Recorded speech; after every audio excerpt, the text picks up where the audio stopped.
entrepreneur journey feels that, even the people who look as though they never do, you know, that everybody has those days. And I think just by having, you know, a vision board, or, you know, affirmations that you say to yourself that maybe are, you know, I used to have them inside my cupboard door, so I'd have them on post-it notes. So when I got dressed every morning, it just made me just reread them, and just little things like that that just kept and still keep me, when I'm having a rough day, thinking to myself, okay, right, just picture in my head, why am I doing this? Okay, I'm doing this because, you know, I want to show my boys that, you know, their mum made something of herself, or, you know, I want to show other people who are scared of taking this step that you can be successful in doing this. So it's just those, you know, frequent reminders.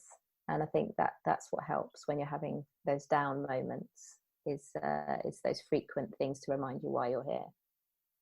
Well, speaking of the down moments or the tough days, I like to ask everybody who comes on the podcast, what is one thing that they wish they knew before they started out in business? So in other words, what is something that you learned the hard way? When I read your question, I was thinking, gosh, I want to say to you, how long have you got? But I thought I'll try and limit it to one. I think it's that it's about trying not to do this journey on your own. And like you were saying about building a network of people. And I mean, I've built some lovely friendships through Instagram of other small business owners who experience the same highs and lows of building a business, that, you know, who you can have one of those, oh, doesn't it sometimes feel like this? And other people to be like, yeah, it really does. And I think when you set out as an entrepreneur, you're so, you know, you're on your path, aren't you? You know where you want your business to go. And sometimes you feel like you're very alone on that path. And actually it's about remembering to open up to other people who are in that position. But also, like, I have to remember that my husband, who is still a teacher, like, he's part of this journey too.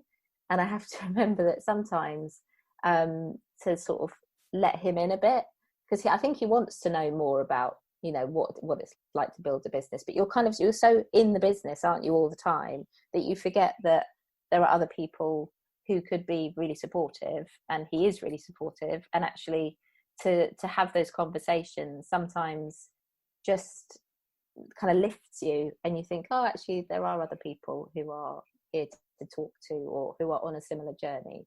And I think when I started, I kind of felt like, nope, I've got to do this. This is, like, you know, my business. I've got to focus. I've got to be very much, you know, all about that. And it's not like that. And it really quickly wears you down unless you know, seek other people in a similar situation, or someone to offload to.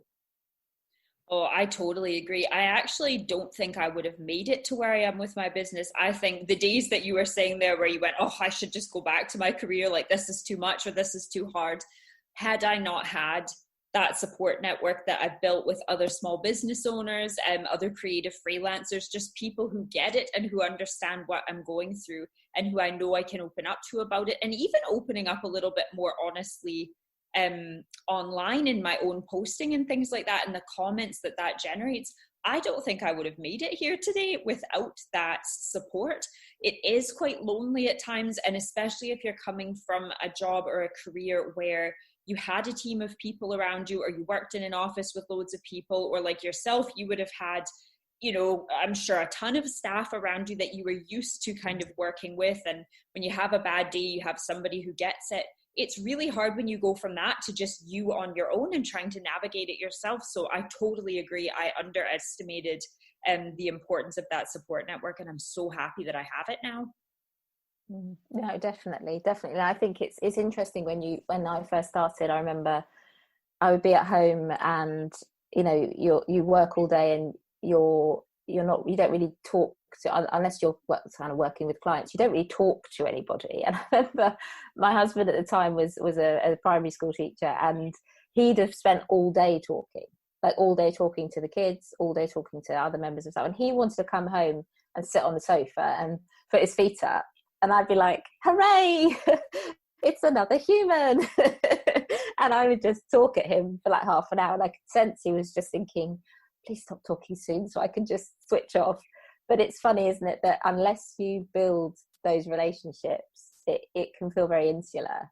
And it's like you say, it's so important. And I don't think you can be as successful if you don't build and branch out and meet other people and have those conversations. And I think it's really important.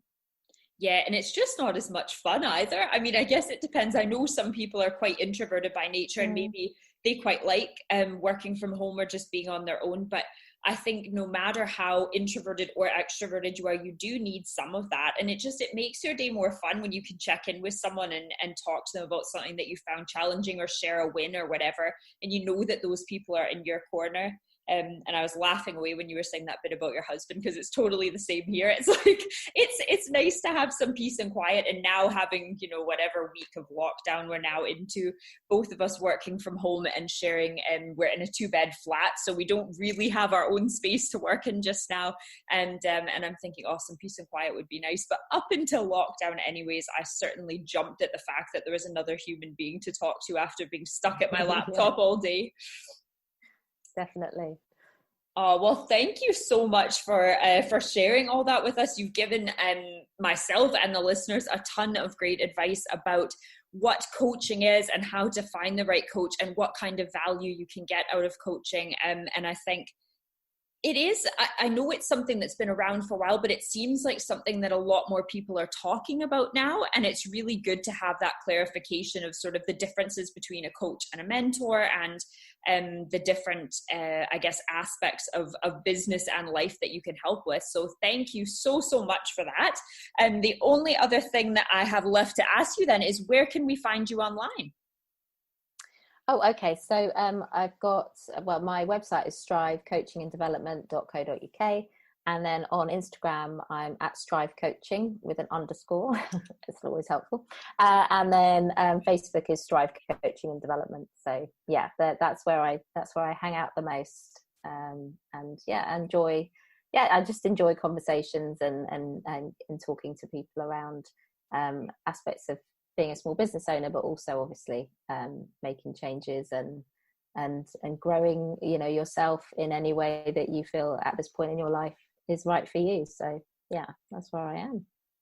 Perfect. Well, I will put all of those links in the show notes as well. Thanks again for joining us, Steph. And I will definitely keep an eye on your Instagram, because I know I've already gotten some great ideas and tips, and you share some great perspective there too. So I'm sure we'll stay connected there, but I'll say bye for now. Yeah, thank you. It was nice to chat to you.